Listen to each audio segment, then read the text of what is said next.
Hello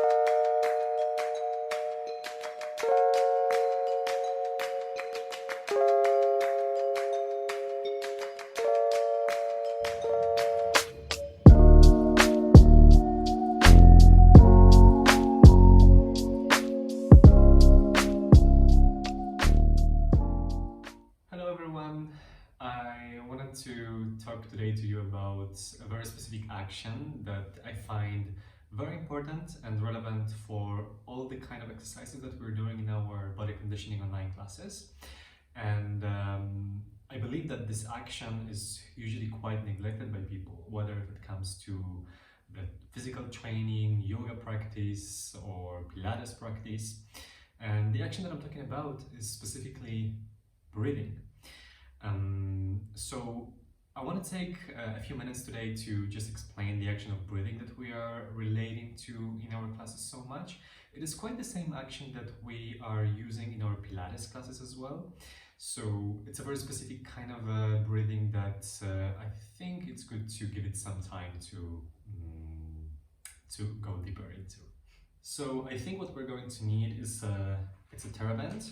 If you don't have a TheraBand, you can easily use like a simple belt or a yoga belt. Besides that, I suggest that if it's hard for you to sit in a crossed legs position like I am sitting now, you can always have prepared like a yoga block under you or maybe a blanket, just to get a bit of a higher position so it's easier for maintaining it. So what I want to start with is elongating the spine or activating the spine, but I don't want to do it by just pulling up your neck and head towards the ceiling. Let's take it a bit differently. Let's focus on pressing the floor down with both our sitting bones. So the action of pressing down is if you want to really penetrate the floor down and get your neighbor, that action should eventually become like an elevator for your spine. So without that action of pressing down, my lower back would probably be a bit like crunched. That's not what we want. We really want to maintain the spine long. So immediately from the sitting, I'm pressing the floor down, elongating the spine through my lower back, through my cross, my mid back, until the top of the head. In that position, I want you to place your hands with your thumbs under your armpits or pointing towards your armpits, a little finger really pointing towards the free ribs. So all of your fingers can actually be spreaded onto your rib cage. Now in this position, I want you to take a deep breath in through your nose and a breath out through your mouth. And a breath out. Now as you do it, continue while I'm talking. Make sure that you are actually making the use of your hands. So in a normal kind of a breathing, our chest would actually expand to the side and up.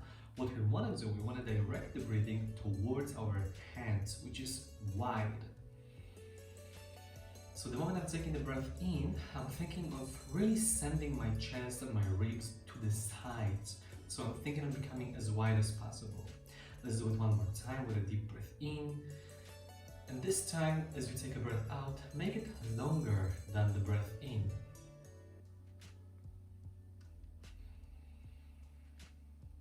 Then let's switch our grip of the hands. Let's place our thumbs behind our body for a second. So it's a bit of a different position, but we can feel a bit more the movement of the side and back ribs. Let's do the same action again. So let's focus on sending the breath towards both sides of our rib cage. Taking the breath in through your nose and a longer breath out through your mouth. I will explain in a second why do we take the longer breath out. One more time like that. And breath out. One more time. This time keep the spine elongated, and at the same time as you expand your rib cage to the side, also press the floor down with your sitting bones to elongate the spine and the breath out. Good. The reason we use the lateral breathing or the breathing towards the side of our body and expanding the body with the rib cage is because we want to constantly maintain activation of the core muscles. If the core muscles would get released, most of the time this is not the type of exercise or the workout that you want to do. In our body conditioning classes, we constantly want to maintain the work of the center activated, the strength and Therefore, the lateral breathing helps us to maintain the core muscles all the time activated throughout the exercises. So what I want to use now is the TheraBand. So let's just use it and wrap it around your rib cage. If you don't have a TheraBand, remember you can use a simple belt or a yoga belt. I don't think the height is so important, but let's make sure that it's not touching your armpits, but it stays more or less on the height of your nipples. It doesn't have to be also very tight. It's just to give you more awareness around the round, three-dimensional shape of the rib cage. And what it gives us now is basically a feedback of how the chest is moving. So for a second, let's take normal breath in as you would do in your normal state. And you will probably notice that when you take a breath in, your ribs in the front of your body are opening and your rib cage is also growing front and up. One more time, simple one. Now, this is exactly what we don't want to happen. We want the rib cage to grow towards the side, which is like the lateral breathing, but the lateral breathing also includes a bit of the back of our body. So now that you have the TheraBand wrapped around you, try to sense and feel how does your back behave. And when you take a deep breath in through your nose, try to direct it not only towards the side of your rib cage, but also a bit towards the diagonal back where you can feel the TheraBand is touching your skin. Let's do it together. Let's take a deep breath in through the nose. And a deep breath out through your mouth. Keep your spine elongated. Press the floor down with your sitting bones. One more time like that.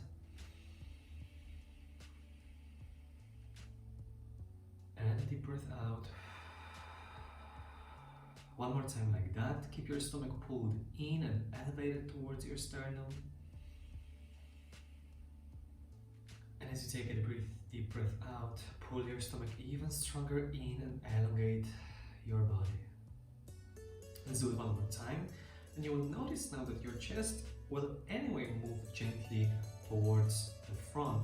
It's a normal action, but in this conscious way, we are actually maintaining to control how we breathe, and therefore we are able to maintain the correct activation of the core muscles. So I would like you to lay down on the floor on your back. Keep your legs bent in the knee joints, place your feet onto the floor, keep your spine elongated and make sure that your pelvis is in a neutral position. It's very important because we want to keep the pelvis all the time in the neutral position so it doesn't move anywhere with us while we're breathing. It's constantly stable. And let's place your hands on your stomach, specifically in the area between the free ribs and the ischius bones. Your fingers should be pointed towards the pubic bone. And now as you take a deep breath in, elongate your spine and direct your breath pattern towards the side of your chest. And take a deep breath out through your mouth. Let's do it one more time.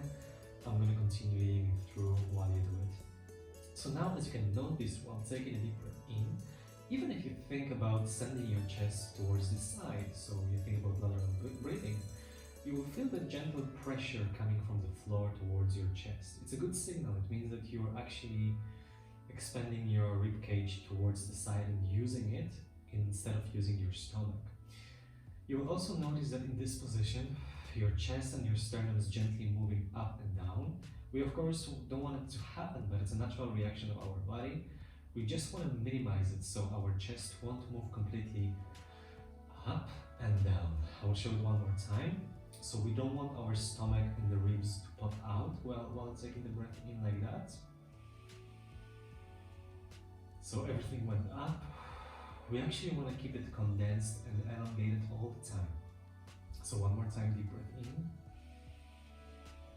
And a deep breath out. Let's place our hands on the side of the body. We're going to take a deep breath in.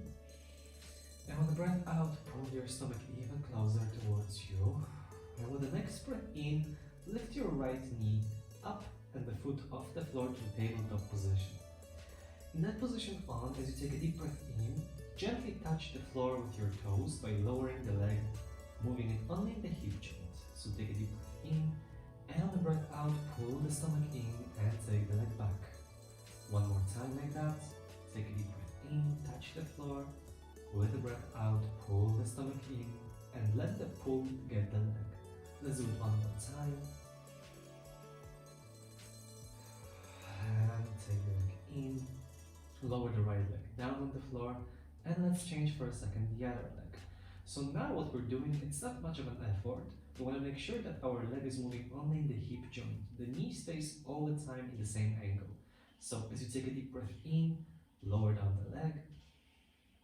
And as you take breath out, pull it up and come back up. One more time like that, or actually 2 more times like that. Gently touch the floor and then pull the leg inside. And one last time, take a deep breath in. And a breath out, pull the leg up. Let's pause up. Now what we're going to do, we're going to alternate the legs in the air. We're constantly going to breathe towards the side of our rib cage. Don't allow your stomach in that action to move up and down. It should constantly be pressing towards the floor. Take a deep breath in and change. As you take a breath out and change. As you're changing the legs, keep the breathing pattern in and out, but all the time maintain the stomach activated. Now, in this exercise, you can already feel that the center is engaged much stronger. It's a very simple action, but already now we can feel how the stomach is being activated. And as you're doing that exercise and the changes, make sure to breathe towards the side of your rib cage to expand the sides.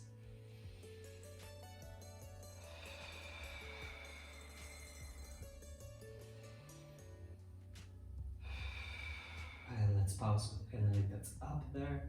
Place that leg on the floor. Thank you so much, guys, for joining me today. I hope that you enjoyed this little video, and stay tuned for more free content to be published on our channel. Take care.